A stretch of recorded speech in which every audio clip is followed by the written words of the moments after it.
Oi, gente, tudo bem? A paz do Senhor Jesus.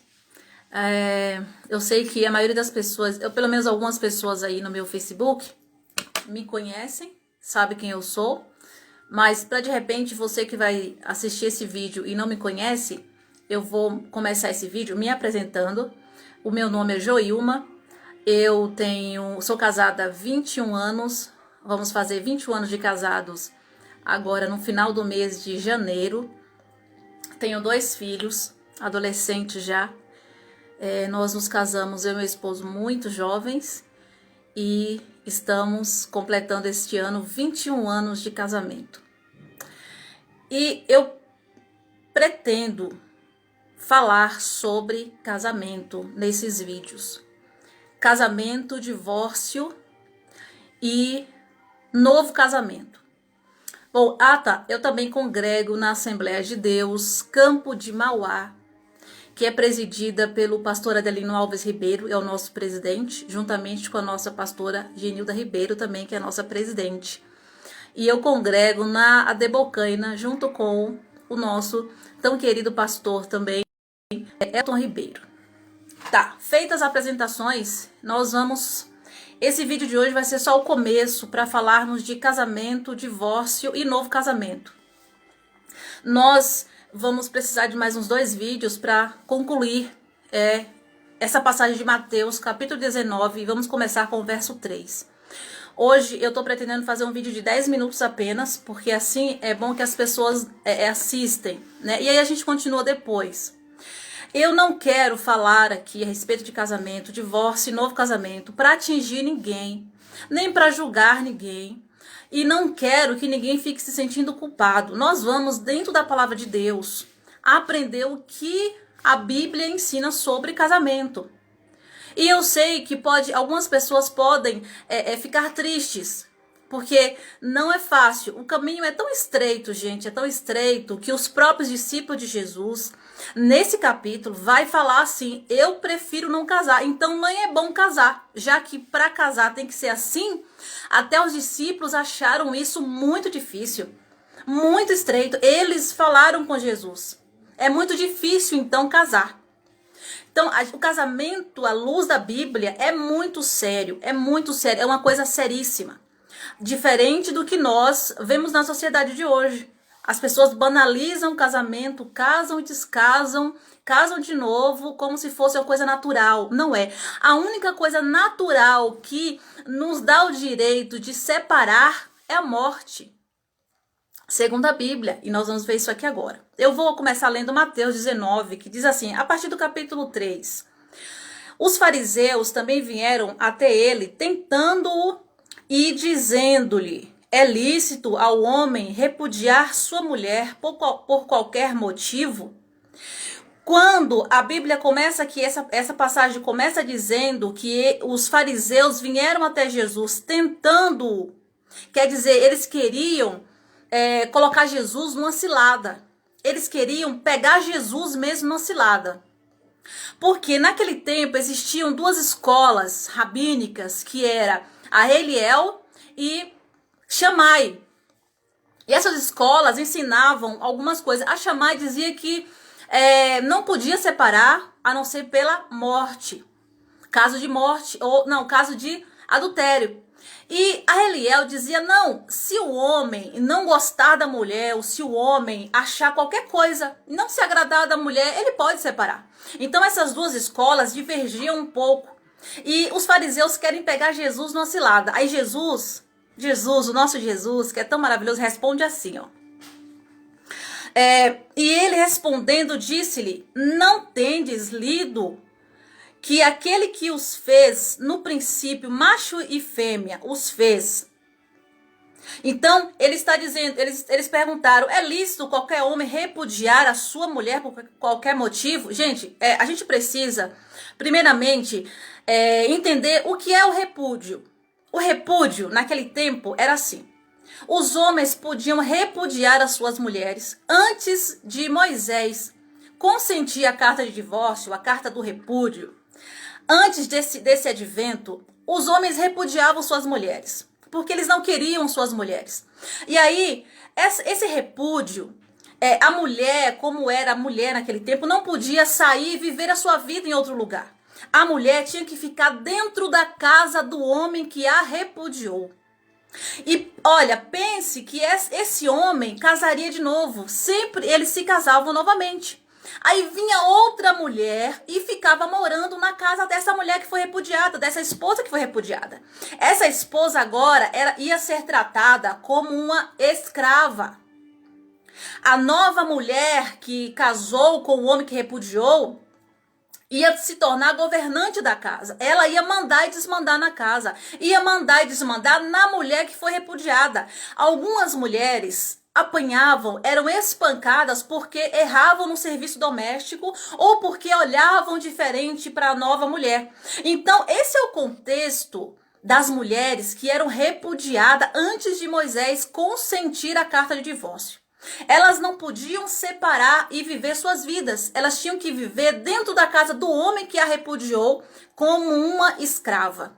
Então, quando Jesus diz aqui, mais abaixo nós vamos ler, que Moisés consentiu o repúdio por causa da dureza do coração de vocês, é isso que Jesus está falando. Moisés teve pena das mulheres que eram repudiadas, espancadas, que eram colocadas mais baixo que um cachorro pelos maridos quando repudiavam.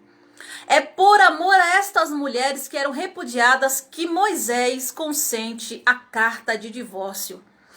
Aqui Jesus diz assim, então vocês já entenderam o que é o repúdio naquele tempo. Porque Jesus fala, não, Moisés não mandou dar a carta de divórcio. Moisés consentiu por causa da dureza do coração de vocês. Porque quem repudiava a mulher maltratava demais as mulheres. As mulheres não podiam refazer as suas vidas. Elas se tornavam ali na casa do homem, do esposo, do ex-esposo, uma escrava para ele e para a nova mulher dele.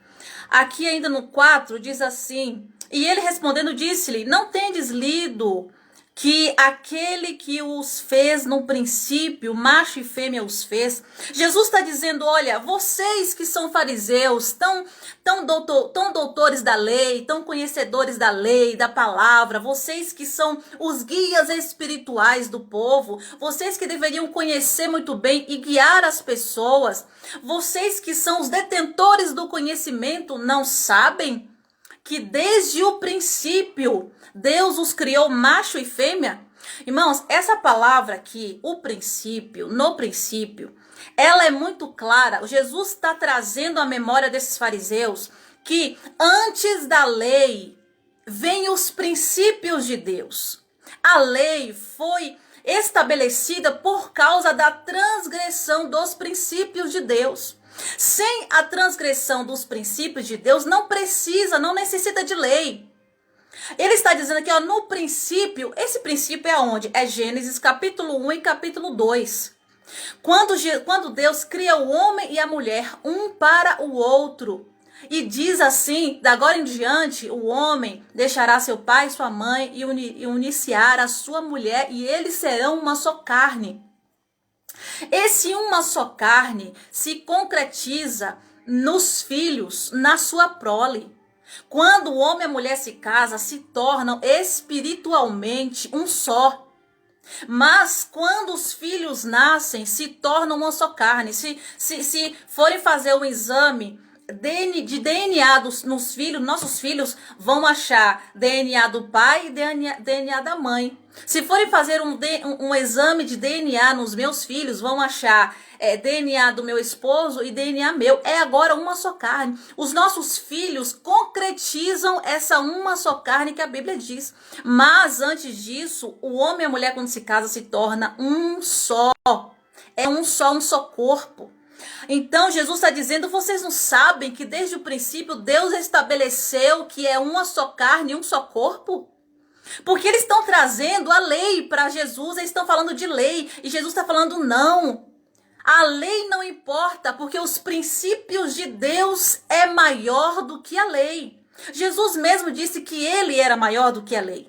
Por quê? Porque Jesus é os princípios de Deus encarnado para nos ensinar e para nos direcionar. Quem anda por princípios não se preocupa com lei.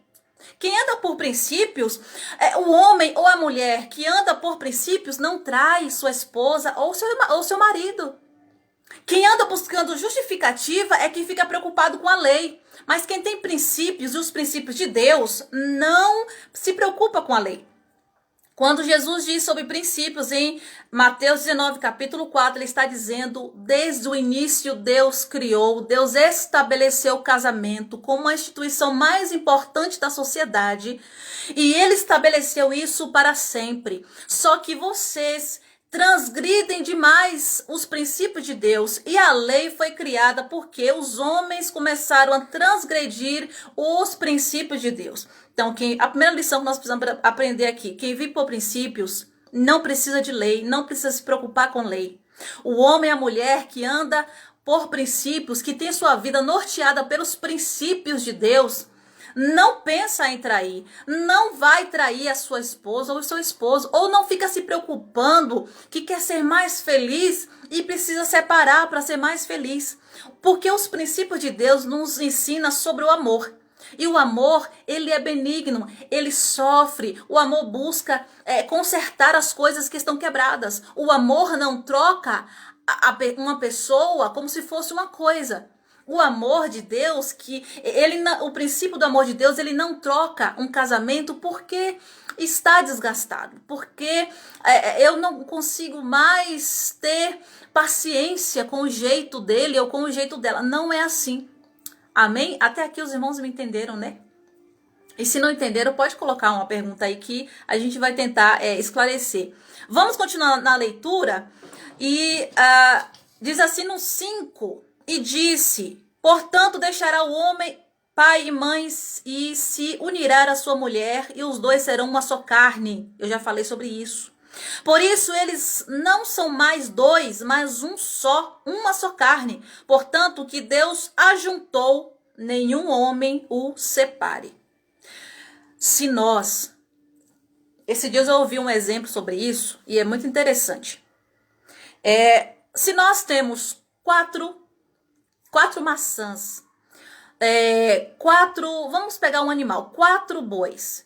E se nós temos 4 bois para dividir por 2 pessoas, é só a gente dividir esses 4, vai dar 2 para cada um. E se nós temos só 2 bois, e temos que dividir esses 2 bois para 2 pessoas, vai ser 1 boi para cada um. Mas se nós só temos 1 boi para dividir para 2 pessoas, como é que a gente vai fazer? A única solução, então, seria cortar o boi no meio, matar o boi, cortar ele no meio e dar uma banda para cada um. Esse exemplo é muito bom para a gente compreender que só a morte separa um casamento. Pode acontecer de haver separação de corpos, mas a ligação do casamento continua. A aliança do casamento continua. A separação de corpos pode acontecer para que haja paz, se um casamento é muito problemático, agressão física. E não tem, já tentaram todas as formas, você tentou todas as formas, se reconciliar, ter um casamento abençoado, mas não está conseguindo. A separação de corpos pode até acontecer, mas o vínculo do casamento espiritualmente não é quebrado. Você pode separar corporeamente, mas não pode casar de novo. No próximo vídeo a gente vai falar sobre isso com mais clareza. Amém? Então disseram e assim, Jesus disse, o que juntou Deus não separe o homem. Não tem como separar, gente, não existe. A gente pode pegar muitos outros versículos que falam, Paulo trata sobre o casamento em 1 Coríntios, capítulo 6. Gênesis fala sobre essa união, Gênesis no começo, 1 e 2. A gente pode pegar outras passagens, mas essa daqui é fundamental, porque é Jesus que está ensinando sobre o casamento. A gente não pode ter dúvida, é Jesus que está ensinando sobre o casamento. E aqui no 7, disseram-lhe, então por que Moisés ordenou dar-lhe a carta de divórcio e para repudiá-la? Aí Jesus disse-lhe ele, Moisés, por causa da dureza do vosso coração, vos permitiu repudiar vossas esposas, mas não foi assim desde o princípio. Olha, repare que eles dizem, Moisés ordenou dar a carta de divórcio. Aí Jesus diz, Moisés permitiu. Ou seja, eles estão querendo uma justificativa para justificar o divórcio. Aí eles dizem, Moisés ordenou o divórcio, a carta de divórcio. Aí Jesus diz, não, Moisés permitiu. É diferente ordenar e permitir. Moisés não ordenou, Moisés não estabeleceu, Moisés não criou essa lei. Moisés permitiu, consentiu por causa da dureza do coração desses homens. Como eu já disse no começo do vídeo, as mulheres repudiadas eram extremamente maltratadas, tratadas como escrava dentro da casa do homem que a repudiou. E Moisés se compadece dessas mulheres que estavam sendo atrocidades pelo marido e pela nova esposa, e ele consente a carta de divórcio para proteger estas mulheres da dureza do coração dos homens. Então não existe uma doutrina que diz que pode separar por qualquer motivo. Nós vamos ver isso aqui embaixo. Jesus dá um motivo para separar. E em toda a Bíblia nós não vamos encontrar, gente, não vamos encontrar outros motivos para separação. E o que eu quero dizer com isso? Que a gente, como crentes, como evangélicos, como cristãos, precisamos pregar a regra, não as exceções. Porque nós não estamos aqui, como eu falei no começo, para julgar ninguém, para apontar ninguém. É você e Deus. E pessoas que casaram novamente, que estão num segundo casamento, Deus está dando uma nova oportunidade para fazer as coisas corretamente, para fazer as coisas direito. Não quer dizer que você não se condene, não fique se martirizando porque você separou uma vez e está no segundo casamento. Aproveite essa oportunidade para fazer tudo diferente.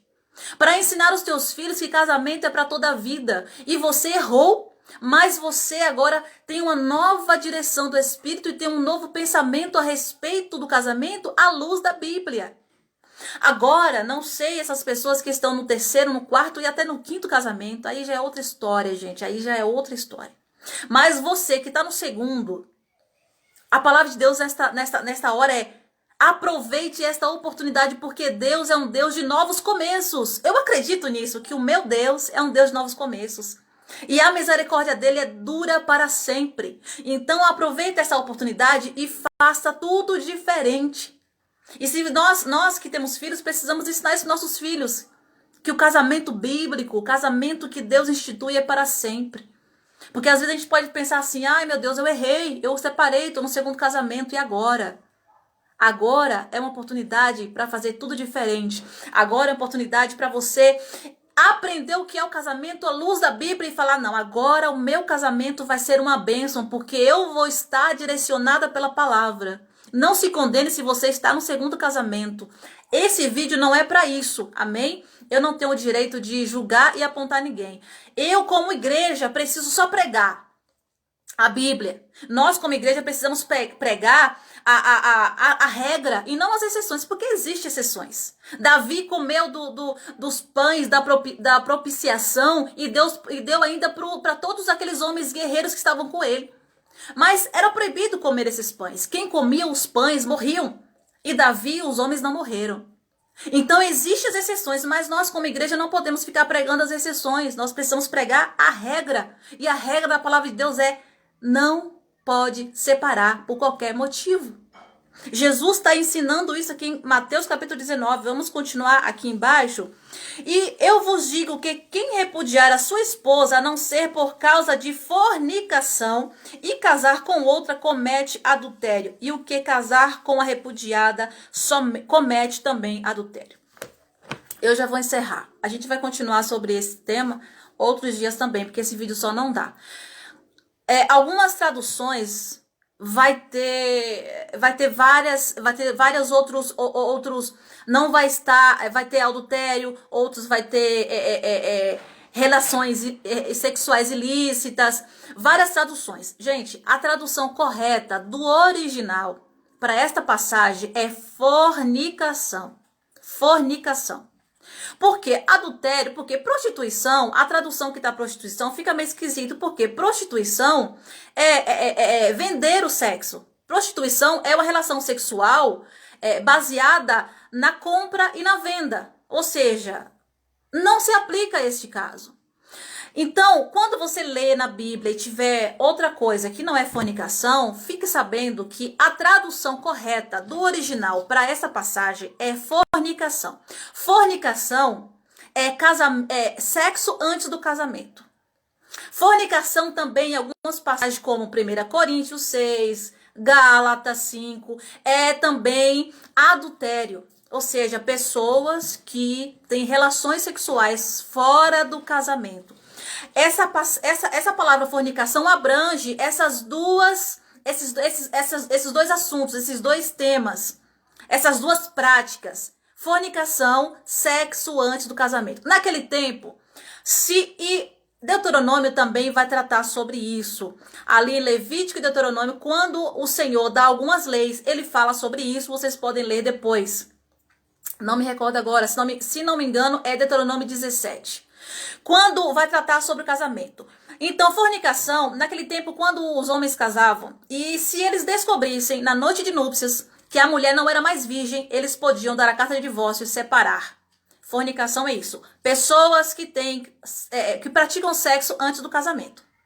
E o adultério é homens e mulheres casados que praticam sexo fora do casamento. Então, naquele tempo, no tempo de Moisés, quem praticava adultério teria que ser morto a pedradas. Essa era a lei. Aqui, Jesus muda a lei, porque Jesus veio trazer graça. Mas a graça não significa que eu posso achar que eu posso separar por qualquer motivo. Nós lemos Mateus 19 e entendemos na passagem Jesus ensinando que o único motivo que legaliza, o único motivo da separação de um homem e de uma mulher no casamento é fornicação. Fornicação. Mulher se descobrir que não é mais virgem, naquele tempo era assim, e adultério. Hoje, trazendo para o nosso tempo de hoje, adultério. Gente, não adianta nós querermos, apaziguar o negócio. Não adianta a gente querer amenizar a coisa. Não adianta querer buscar justificativas. Nós precisamos abrir os nossos olhos para a verdade da Bíblia. Não adianta o que as pessoas falam, o que os mestres falam e ensinam. Não adianta. A Bíblia é clara. Outro dia a gente vai percorrer em outros capítulos, em outros livros da Bíblia que elucidam Mateus 19. Mas Mateus 19 está sendo ensinado pelo próprio Jesus. Não pode separar por qualquer motivo. É somente se houver adultério. Quem separa por qualquer outro motivo e casa novamente está em adultério. Como eu disse, já vou encerrar. Se você está nessa situação, não se condene, não se autocondene, mas pense, Jesus está te dando uma nova oportunidade para fazer tudo diferente. Não trate o casamento como uma coisa banal, porque não é. Casamento é a instituição mais importante que Deus estabeleceu na terra. É muito sério. Não saia por aí casando segunda, terceira, quarta vez. Cuidado. Cuidado, isso é muito sério, amém? Deus te abençoe e a gente vai continuar essa semana ainda, um outro dia, ainda nesse capítulo, falar sobre o casamento. Deus abençoe sua vida e obrigado por até aqui vocês terem assistido. E eu espero que esse vídeo abençoe a vida das pessoas. Eu não quero colocar esse vídeo para julgar ninguém, mas para abençoar a sua vida. Pense no rumo que a sua vida está tomando. Pense no rumo que o seu casamento está tomando. Deus é um Deus de novos começos, mas Deus também é um Deus restaurador. Ele pode restaurar o teu casamento, restaurar a tua vida íntima com teu esposo, com a tua esposa. Sabe o que nós precisamos? Temer a Deus acima de todas as coisas. Respeitar a palavra de Deus, porque isso é o princípio da sabedoria. Quando a gente teme a Deus e o Senhor contempla o temor em nosso coração, Ele nos dá capacidade para vencermos todas essas dificuldades e barreiras. Porque casamento, gente, não é fácil. Como eu disse, eu tô casada há 21 anos. Eu casei muito nova. 21 anos eu tô casada. E todo dia é uma luta. E a gente vence a luta, sabe com o quê? Com o Espírito Santo de Deus. A gente vence a luta do casamento sabendo que eu sou defeituosa e o meu marido também é cheio de defeitos. Amém? A gente continua falando sobre isso, sobre como a gente ter um casamento na direção da palavra. Ainda essa semana eu vou marcar o dia no próximo vídeo, porque é um assunto extenso. Deus abençoe sua vida, fiquem na paz de Cristo e que Deus abençoe o teu casamento de uma forma extraordinária. Amém? Nós precisamos ter nossos casamentos como um espelho para esta geração, principalmente a Igreja de Cristo. Fiquem na paz.